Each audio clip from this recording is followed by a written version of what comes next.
자, 오늘은 마가복음 7장 1절로 13절의 말씀입니다. 함께 읽습니다.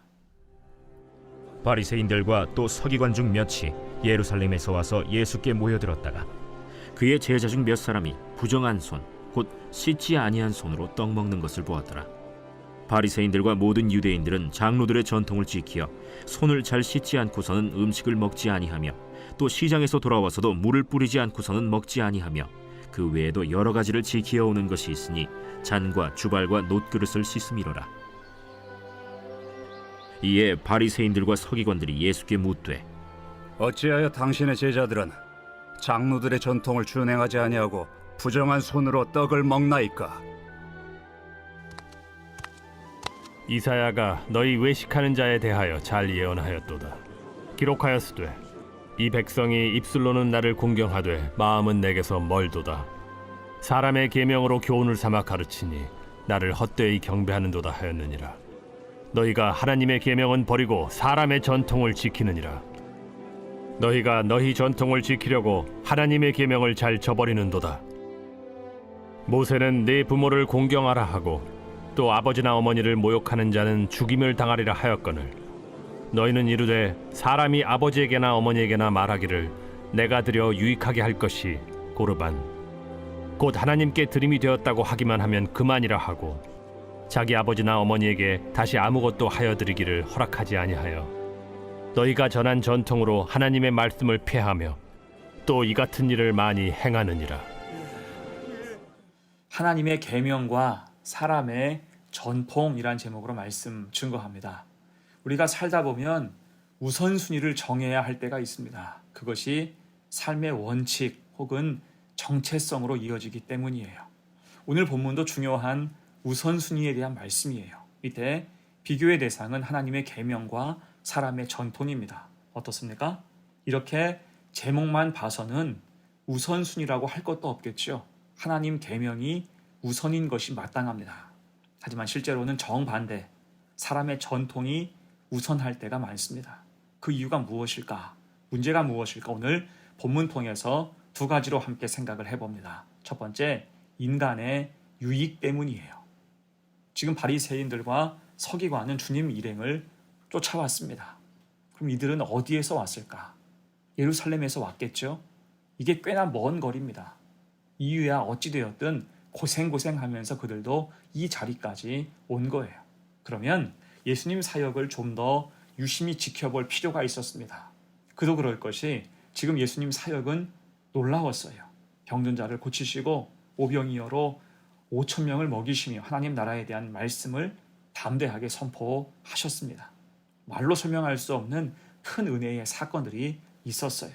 하지만 이들은 그런 속에서 은혜가 아니라 그저 트집을 잡고자 했습니다. 그러다가 제자들의 어떤 한 모습이 눈에 들어왔어요.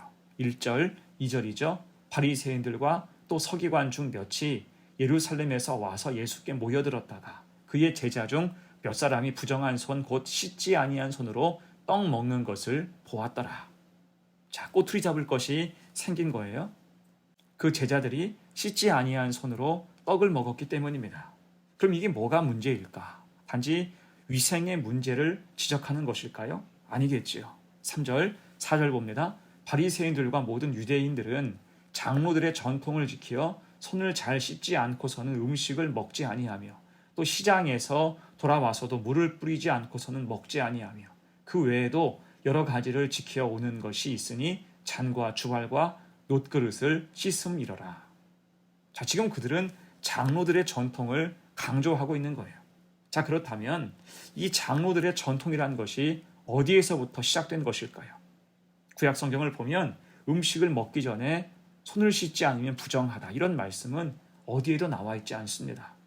다만 제사장들은 하나님께 제사 드리기 전에 자기 몸을 깨끗이 씻어야 했지요. 추정하기로는 이러한 모습이 일반 백성들에게도 퍼진 것으로 추정할 수 있습니다. 물론 처음 이 규례를 만든 사람의 의도는 하나님 앞에서의 정결을 일상의 정결로 삼기 위해서 만들었을 거예요. 자, 그런데 시간이 지나면서 그런 숭고한 뜻은 다 사라지고 이 일이 정함과 부정함을 가르는 종교 행위가 되고 만 거예요. 그 자체로 굉장히 교만한 모습으로 흘러간 것입니다. 이와 비슷한 것이 중세의 가톨릭의 모습에서 찾아볼 수가 있겠죠. 가톨릭도 처음에는 개혁적이었고 경건했습니다. 하지만 시간이 갈수록 그들은 하나님 말씀인 성경에 집중하지 못하고 오히려 자신들의 전통에 매이게 되었어요. 그리고 그 전통은 교권의 유지와 강화를 위해서만 사용되었어요. 하나님 영광을 위해서가 아니었습니다. 심지어 나중에는 돈을 받고 면죄부를 파는 지경에 이르게 되었죠. 하나님 뜻과는 전혀 상관이 없는 일이었습니다. 그러다가 종교개혁이라는 철퇴를 맞게 된 거예요. 여러분, 우리도 그럴 수 있습니다. 분명히 사람의 전통도 필요한 부분이 있어요.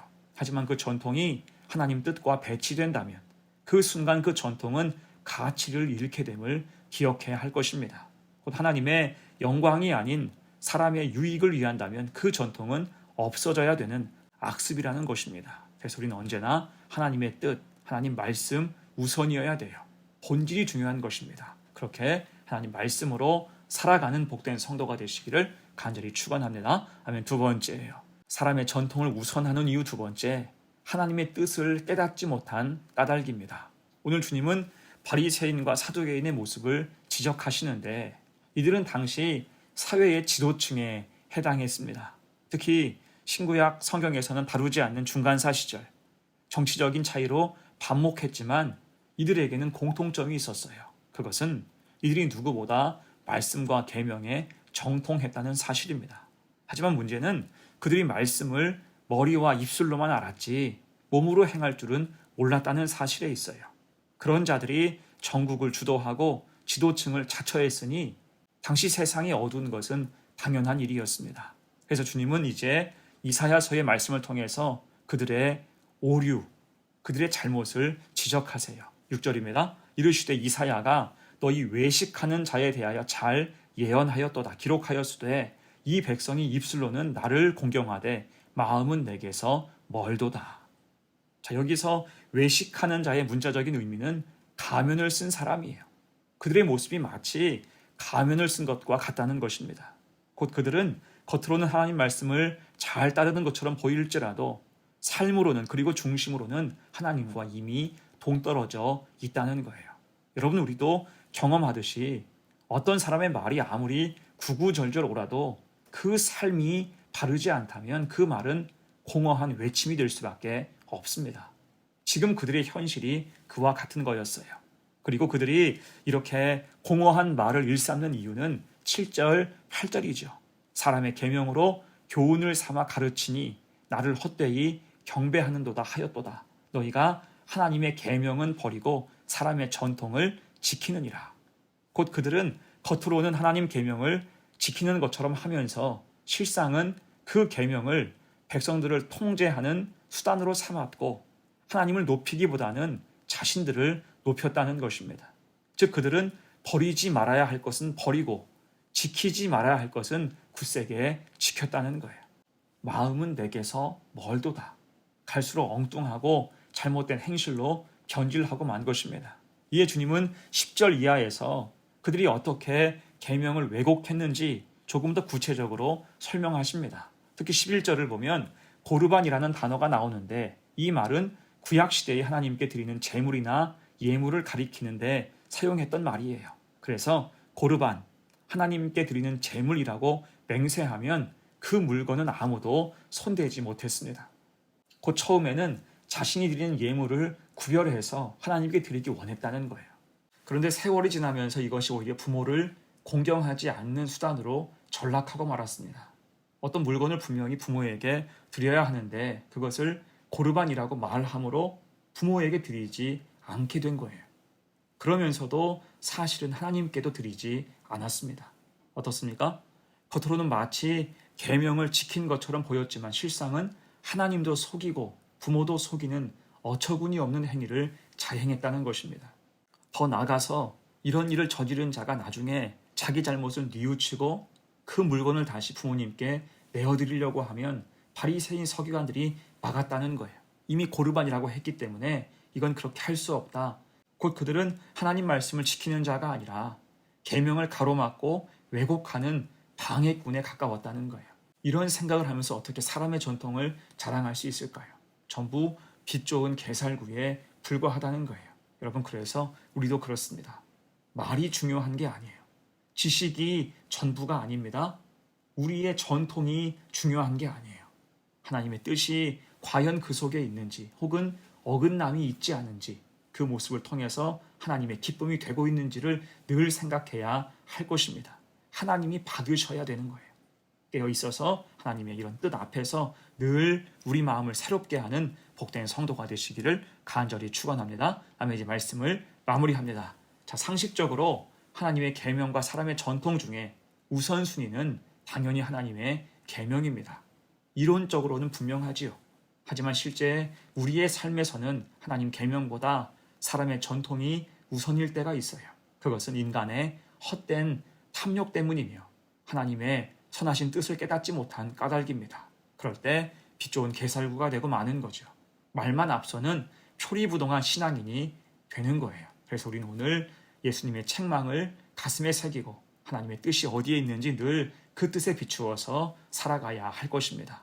아무리 좋은 사람의 전통도 그것이 하나님의 뜻과 배치된다면 그 순간 그것을 용도 폐기할 수 있는 믿음과 용기가 우리에게 있어야 하는 것입니다. 그래서 하나님 말씀을 침범하지 않고 그 뜻을 쫓아 신실하게 살아가는 복된 성도가 되시기를 간절히 축원합니다. 아멘. 함께 기도합니다. 은혜의 아버지, 연약한 우리는 간혹 하나님 계명보다 사람의 전통을 먼저 생각할 때가 있습니다. 우리 연약함을 용서하여 주옵소서. 하나님 말씀을 가까이 하여 잘 지키고 대신 사람의 전통과 계명은 분별하여 문제가 있을 때 멀리하고 폐기할 수 있는 용기와 영적인 분별력을 허락하여 주옵소서. 그래서 오늘 바리새인 서기관 같은 표리부동함에서 완전히 벗어나는 거룩한 성도가 되게 하옵소서. 감사드리며 예수님의 이름으로 기도하옵나이다. 아멘.